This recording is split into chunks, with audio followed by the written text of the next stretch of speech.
Yes, folks, I'm still playing with the live stream. I'm still getting used to the idea of sitting in my house when normally we're outside with the drone or I'm in the kitchen cooking something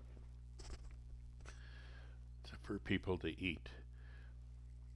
It's raining something fierce here in Castor, and so far we got 3 inches on the gauge of rain, and it's supposed to rain right till Thursday. I'm going to take a quick bit of an exit here and return shortly. So just hang tough with me.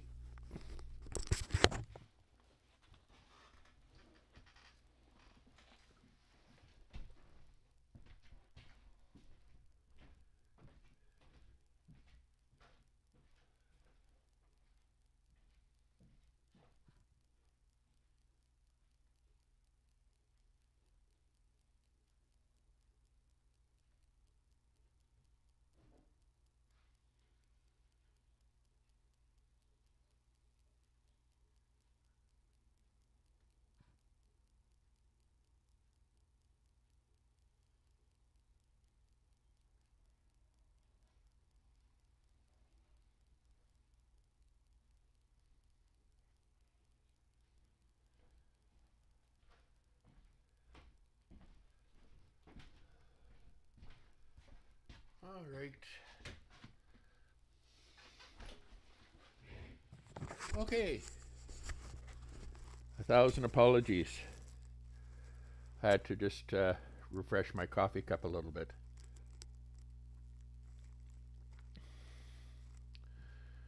So, anyway, for those who don't know me now, which is most of you, I'm Bruce from Outlaw Radio 1960. It's a internet radio station that we broadcast through from Castor, Alberta,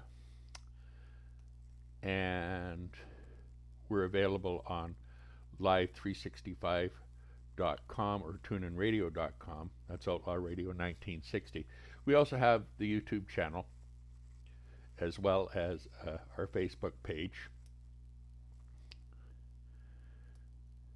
And so we like to bring that to everybody's attention because the radio station in itself is broadcast worldwide. And well, thank you very much. I'm I'm getting old. I'm not amazing. Karen and I are both 65 now. So yeah, usually you would see me in the kitchen. And how did I become a jockey? I started out my career after I left the Navy. Uh, After I left the Navy, I went into journalism, and I worked for the Globe and Mail, and I worked for Maclean's. I used the name Alan McKinnon at the time, and then I went into broadcasting, uh, and I was in Toronto at the time. I was born and raised here in Alberta, but I was in Toronto at the time, and I had a bit of a breakdown, and so I started driving heavy equipment just to keep my mind focused and stuff like that. But I was still writing, and I was writing articles and what have you. But I was kind of taking a very big step back. Okay, have a good snooze.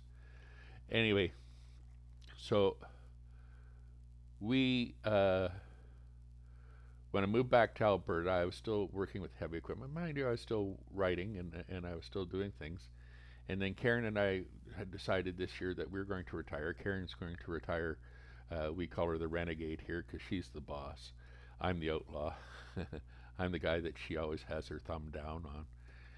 And so anyway, yeah. So we decided that we're going to put together videos and what have you of our travels and in the kitchen and basically looking for value on groceries and what have you. And a lot of people keep commenting to me, on, especially on Facebook, about the extreme price of groceries. And I wanted to say a little bit about that because, I mean, this is a major problem. Is that grocery prices are extremely high, and you have the politicians on one hand saying, "Oh, it's their fault. It's their fault. It's their fault. It's their fault." The first thing you have to learn about food is food is a commodity. Commodities worldwide are. Have I worked in World Wrestling Entertainment? No, I'm not a wrestler. Anyway, commodities worldwide are priced and sold, bought and sold in US dollars, which automatically brings prices, elevates prices in Canada or anywhere else that has a lower trading dollar. So most people don't understand is that most of the food that is bought or purchased here at the grocery store does not come from Canada anyway. There are a push to certainly buy Canadian. I am not in the United States. I am in Canada. I am in actually Alberta, Canada. And so, yeah, it pays to shop Canadian, but it's very most of the goods and services in terms of food are purchased uh, overseas. We're an importer exporter, so things like pork and beef and stuff like that. Most of our meats, our vegetables, our wheat is shipped worldwide, and we import back everything else. Okay, Marcus, thanks. Uh,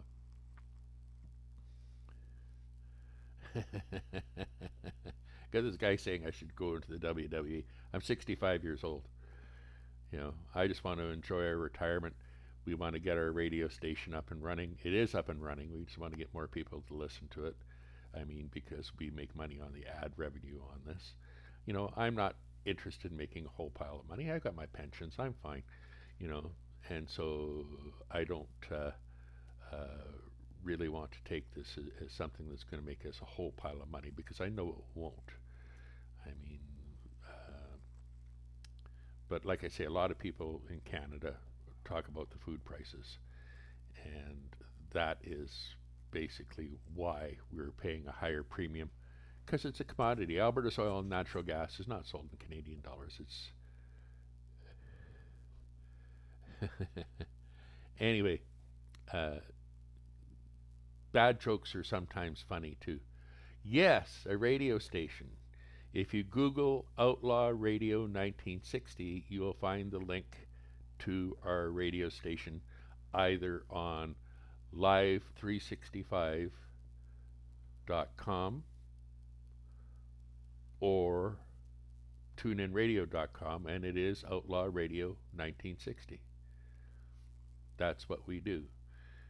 Karen's going to retire here in December from her job at the Castor Hospital, and then we'll have more time to travel around and basically show the country and different areas of the country. Canada's vast; it's big. I know we're going to Ontario to visit Karen's mom sometime in October, and otherwise we're going to do a lot of work up in the mountains this year and some of the other places. Well, commercials, that's what pays.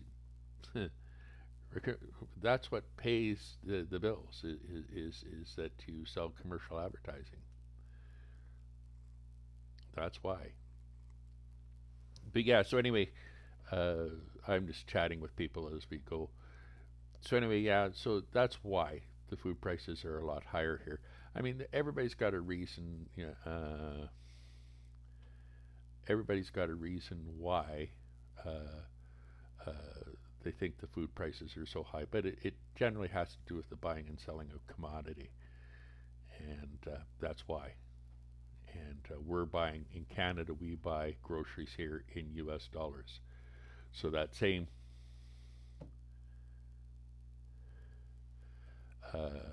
no, actually, I have more songs than I do ads. When is my birthday? December 29th. It's a long ways off, and then I turn 66.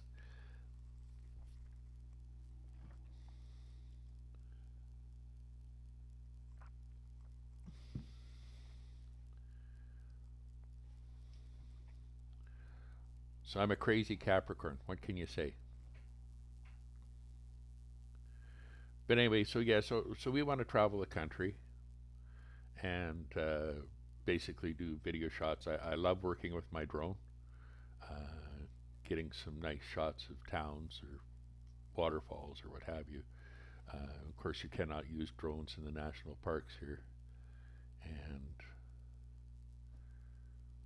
so you have to go outside the parks. But there's still a lot of beautiful, beautiful places all across our country that are outside the national park boundaries or the provincial park boundaries, for that matter, which you also can no longer use drones in. But like I say, the reason why I came in and I came in inside is that it's really, really raining here in Alberta, and of course Calgary and Banff may get some flooding here very, very shortly with the amount of rain that we're getting as the runoff comes down off the mountains as well. But yeah, so I was sort of hoping that Brian Hardy would show up. He's a friend of mine and on YouTube. We've known each other for some time now, and he and I both moved to Toronto in the 1980s, basically about the same time. And he does have his own uh, YouTube channel, and he's got a lot of great old footage of Toronto when we were there. Uh, and like I say, I we would run into each other because everywhere Brian would go, he'd be running around with his camera, filming everything.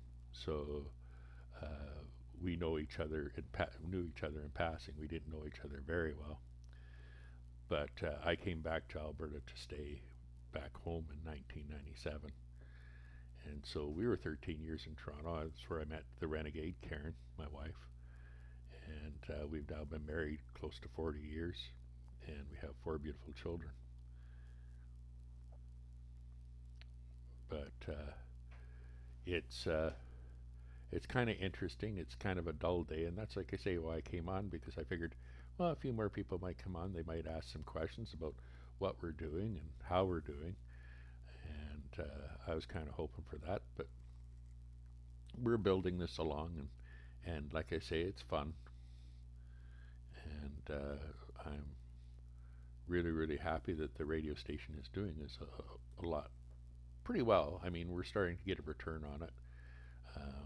Obviously, I'd like a little bit more because I'm still paying more to run it than I am getting in it. But people spread the good word around, and things may change. But yeah, so it's going to be a wet day, and Karen and I certainly enjoy the fact that people take the time to come out and listen to us on Facebook or read my stories if I'm doing a journalism story. Yes, Marcus. Hello again. But where are you from, Marcus? So watching the chat as it goes by, and yeah. So anyway, it's like I say, I'm going to get out and get soaked again here in a little while.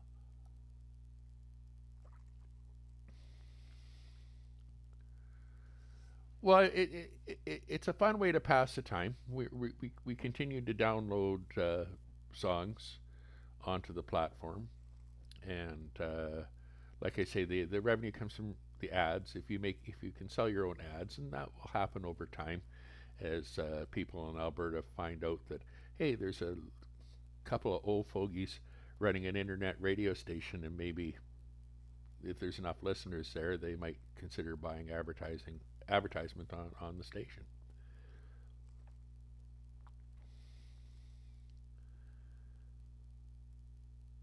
But I like Live 365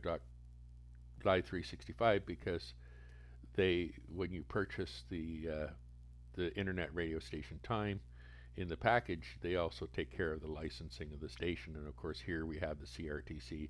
In Europe, they have another thing. So all those dues are paid with the internet radio station you set up. So that's why I did that, and that way it's legitimate and it's not basically a pirate station. Although it runs along the same basis as a pirate radio, back in the 50s when people ran their own little independent radio stations, but the CRTC recognizes who I am, and I'm licensed under their license across North America and Europe. I have to renew a thing up in England, but because they've changed the laws in regards to internet radio stations there.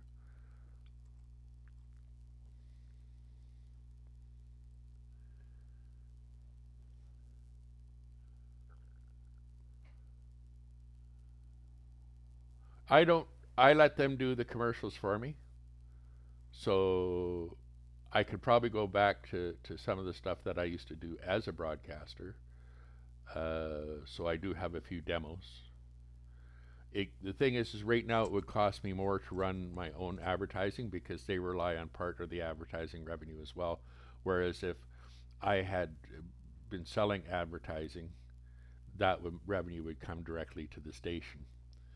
And so, you know, this way it's a little bit easier um, to to allow them just to provide the programming of the ads themselves. The music is all of ours. We buy the music and we put it into playlists and stuff like that.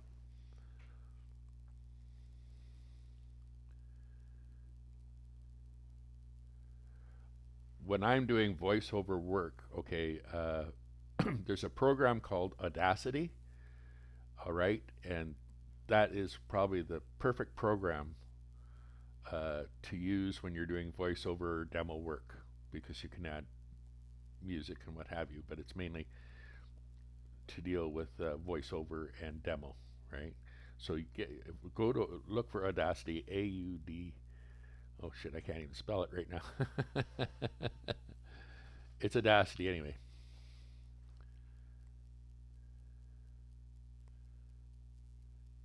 Can I say happy birthday to? Can you say happy birthday to my little brother Dixon Mayes? He turned 6 today. I have a granddaughter who's turning 6 as well. That's great. Well, happy birthday, Dixon.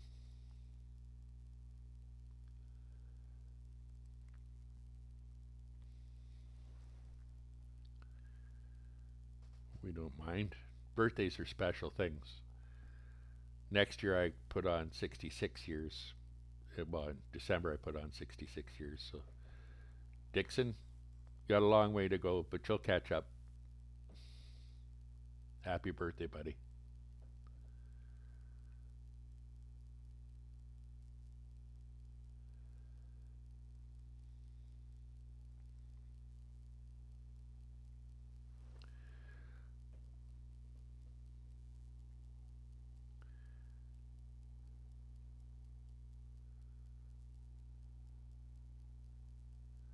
But like I say, if you look outside here, you can see that it just the wind's going and the rain is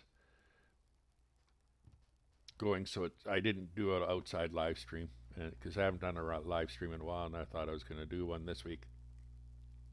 I did a lot of drone work over the last few days, but we wanted to do a live stream together. Karen's at work right now, so I mean,